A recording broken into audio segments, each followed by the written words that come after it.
Hello guys, welcome back to my channel. आता मी उठलेली आहे आणि जसं मी तुम्हाला प्रॉमिस केलेलं आहे की मी डेली ब्लॉगिंग करणार आहे, तर मग आजपासून आपण डेली ब्लॉगिंग करूयात. माझ्याकडे दाखवायला काही जास्त नाही किंवा बोलायला खूप काही आहे, पण त्या टॉपिकवर मी आत्ताच नाही बोलणार आहे.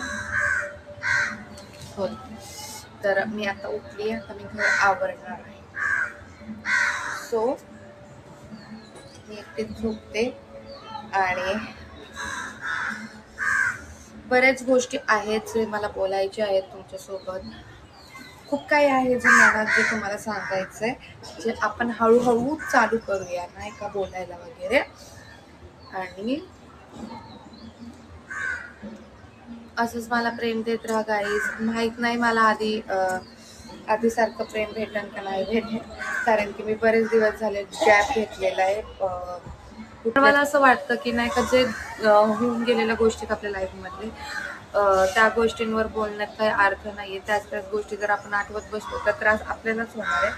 मग मी पुन्हा एकदा नव्याने सुरुवात केली, त्या सगळ्या गोष्टी नव्यानेच राहू द्याव्या मी, अशी माझी इच्छा आहे. बट ठीक आहे, काय काय गोष्टी मी वेळेनुसार सांगत जाईन, सजेशन्स देत राहीन की काय केलं पाहिजे मुलींनी स्पेशली, आणि काय नाही केलं पाहिजे. जे मी माझ्यासोबत घडलेलं आहे, जे माझा अनुभव आहे, हे मी थोडं थोडं नक्कीच रोज शेअर करत जाईल. आणि हा आपल्याला बेस्ट टॉपिकवर बेस्ट नाही, एका टॉपिकवर बोलायचं आहे. जसं की लास्ट ह्याच्या आधीचा ब्लॉगला मी लास्टला सांगितलं होतं की माझी बोलायला तर खूप काय आहे माझ्याकडे, हे सगळ्यांना माहिती आहे. तर पण मला बोलायचं नाही आहे, माझं मूड खराब करून घ्यायचं नाही आहे. मी असं ठरवलं आहे की मी खूप जास्त हॅप्पी राहणार आहे, स्वतःला खूप जास्त हॅप्पी ठेवणार आहे. कारण कोणी कोणासाठी मरत नसतं आणि कोणी कोणासाठी आयुष्यभर सोबत येत नसतं. म्हणजे आपण मेल्यानंतर आपल्या सोबत येत नसतं. कहना क्या चाहते हो? तर बघूया, मी फटाफट घर आवरते आणि मग आपण ब्लॉग कंटिन्यू करू. आंघोळ वगैरे करून घेते, मी फ्रेश होते, रेडी होते आणि मग तुम्हाला भेटते गाईज. Love you. असंच कंटिन्यू माझं ब्लॉग बघा. आज आपण गप्पा मारूयात, बरेच दिवसानंतर ब्लॉग बनवते मी, आणि हे बॅकग्राउंड म्यूजिक थोडासा आहे, इग्नोर करा. सो अभी हम रेडी होते हैं. सो हॅलो गाईज, आता मी फ्रेश झालेली आहे. एक मिनिट, आता मी फ्रेश झालेली आहे आणि आता मला लागली भूक. बरेच दिवस झाले मी घरात काहीच सामान भरलेलं नाही आहे, कारण मी खूप जास्त बिझी होते. आणि म्हणजे मोस्टली माझं नाही का घरात लक्षच नव्हतं, मी खात वगैरे नव्हते, आणि खाल्लं तरी बाहेर कधीतरी एकदा वगैरे, किंवा मम्मीकडे जाऊन खात होते. मग आता जाते, थोडं फार जास्त सामान नाही आणणार मी, थोडं फार सामान आणते. बघूयात, आज मला पास्ता खायची खूप जास्त क्रेविंग्स होत आहेत. मग बघू, पास्ता बनवू. मी खाली जाते आणि सगळं सामान घेऊन येते.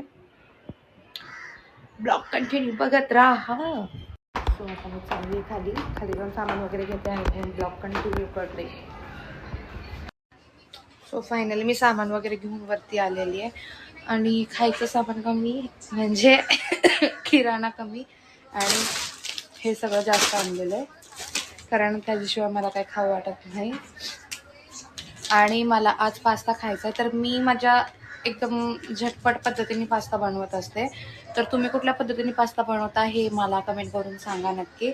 तर माझी स्टाईल कशी आहे, म्हणजे मी कशा पद्धतीने बनवते, हे मी थोडक्यात तुम्हाला दाखवणार आहे आज. So we continue. आता सगळं सामान ठेवते आणि मग तुम्हाला भेटते पुढे.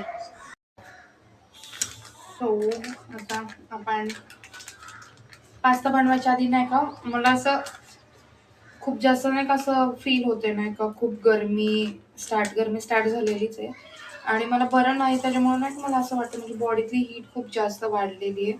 कारण मी मधी खूप जास्त ब्लॅक कॉफी इंटेक करत होते, त्याच्यामुळं मग आज माझं मूड झालं ताक प्यावं आणि पास्ता खावं. मला बरेच क्रेविंग्स होत आहेत, माहीत नाही का, बट ना 8-15 दिवस 8 दिवस झाले ऑलमोस्ट. मी काही खाल्लं की मला उलट्या होतात, काही खाल्लं की उलट्या होतात. त्याचं मागचं कारण मला कळत नाहीये. मी हॉस्पिटलला पण जाऊन आले, पण ते 3-4 दिवसाची औषधं देतात आणि परत ओके होईन असं बोलतात. आणि गोळ्या खाऊन खाऊन माझी जिंदगी झालेली आहे, आता काय सांगू मी तुम्हाला. आणि ते किडनी स्टोनमुळे मे बी प्रॉब्लेम होत असेल. सो अजूनपर्यंत मी सो आता आपण बनवूया पास्ता. आणि जसं मी बोलत होते तुम्हाला की किडनी स्टोनमुळे मे बी मला त्रास होत असेल उलट्या वगैरे होण्याचं. असं मला 1-2 जणांनी सांगितलं की किडनी स्टोन असलं ना तर आपण काय खाल्लं की आपल्याला उलट्या वगैरे होतात म्हणून. आणि सो माझे छोटे छोटे ब्लॉग्स येत राहतील. प्लीज मला तुम्ही असंच फ्रेंड देत राहा. आणि मी तुमच्याकडनं एक प्रॉमिस घेतलं होतं की माझ्या आजीच्या बर्थडे पर्यंत मला 1000 सबस्क्रायबर पाहिजे, पण ते कम्प्लीट नाही झालं. ठीक आहे, काही नाही. एवढे वर्ष आपण थांबलेलो, एवढे वर्ष आपण स्ट्रगल करतोय, अजून थोडे दिवस कंटिन्यू करू. मम्मी कांदा नाही तिकडे. मी ठरवलं मी रडायचं नाहीये, पण हा कांदा मला रडवतोय. आयुष्यात कोण ना कोण रडवणारा असतंच आणि रडण्याने डोळे साफ होतात असं सांगितलंय कोणीतरी. मग रोज रडणं चांगलं असतं, 2 टाइम रडत जावा. सॉरी, पण खरंच रडणे आयुष्यपत लिटरली लय घाण तिखट आहे कांदा.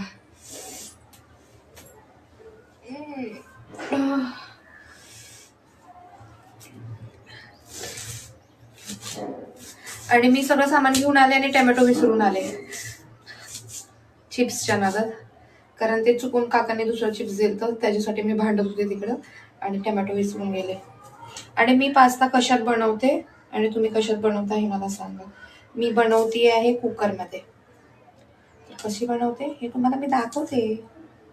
रुको जरा सबर करो, अभी मैं कांदा काट रहा हूँ.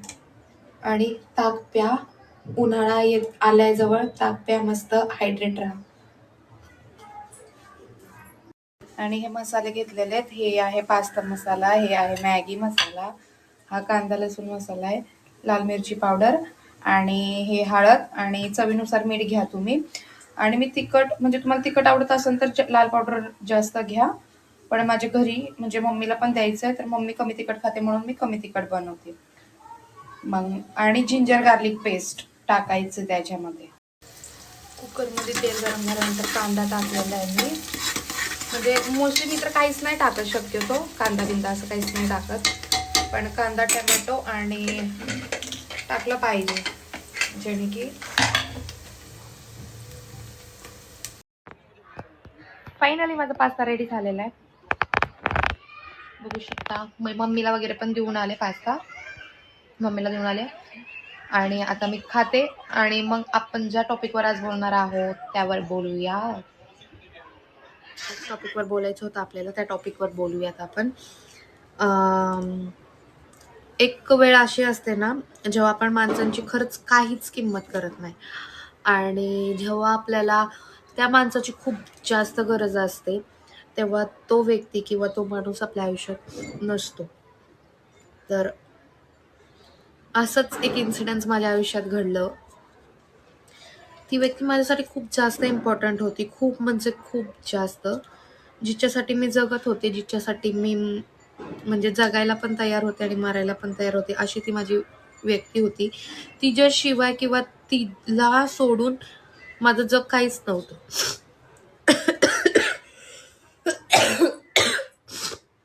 I am sorry. अशी ती व्यक्ती होती. आणि मी कोणाबद्दल बोलते हे तुम्हाला माझ्या मागच्या ब्लॉग्स मध्ये कळलंच असेल मी कुठल्या व्यक्तीबद्दल बोलते. मुमेंट्स म्हणजे लास्ट डेज होते, आम्हाला माहित नव्हतं असं काहीतरी घडणार आहे आमच्यासोबत.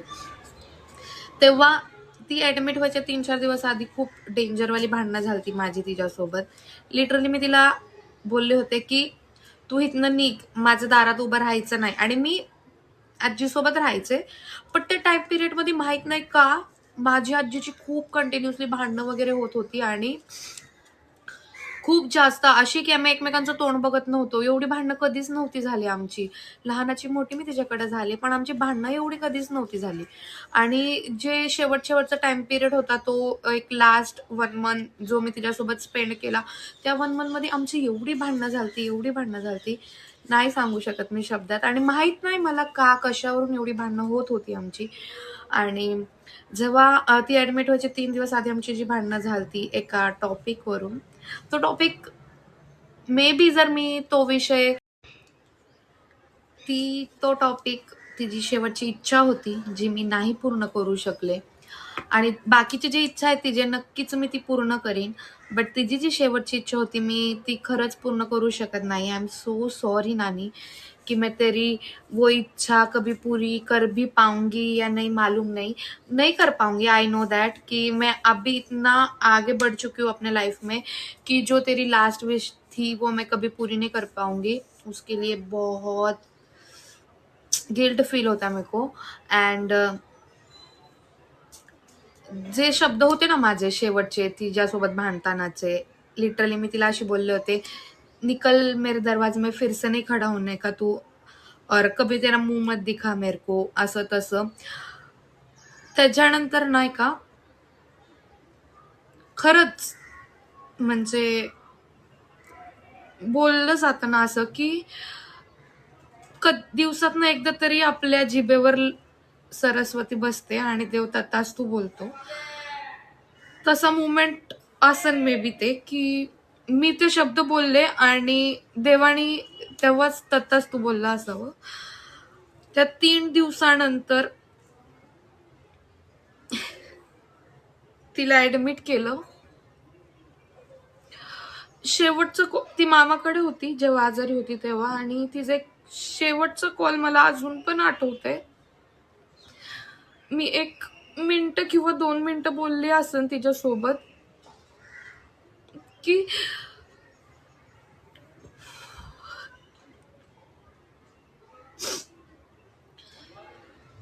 रडायचं नाहीये मला आणि मी रडणार पण नाहीये.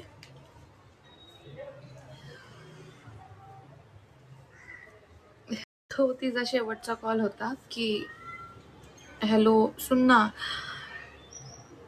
कुछ भी कर और मेरे को ना हॉस्पिटल में लेके जा, मेरी तबीयत म्हणजे तिला त्रास होत होता, मेरे को बहुत तकलीफ हो रही, मेरे को हॉस्पिटल लेके जा, क्या भी कर इधर आ मेरे पास. म्हणजे मामाकडे होती ती, त्याच्यामुळे ती मला तिकडे बोलवत होती. आणि तेव्हा मी पण रागात होते आणि मला पण नाही कसं एक असतं ना त्या टाइम पिरियड मध्ये, हा ठीक आहे म्हटलं मी मम्मीला पाठवते, मला काही यायचं नाहीये, तू बस तुझ्या पोरापाशी, असं उत्तर दिलता मी तिला.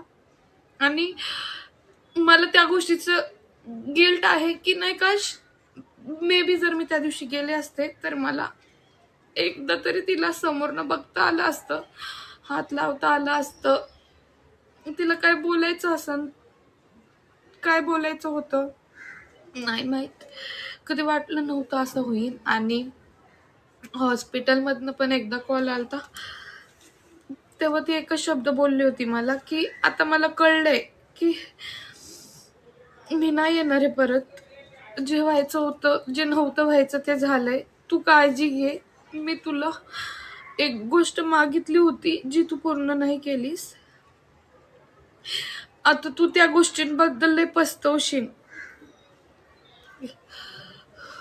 ती मला नेहमी म्हणायची मी आहे तोपर्यंत तुझी मज्जा आहे, तुला न सांगता समजून घेणारी व्यक्ती आहे तुझ्याकडं, मी गेल्यानंतर कोण नाहीये तुझं, ना तुझे आईबाप, भाऊ, मामा मामी, कोणच नाहीये तुझं, तू एकटी पडशील, तर माझं ऐक आणि ही गोष्ट कर. आणि तेव्हा मी माझ्या ॲटिट्यूड मध्ये होते, ती गोष्ट मला करायची नव्हती.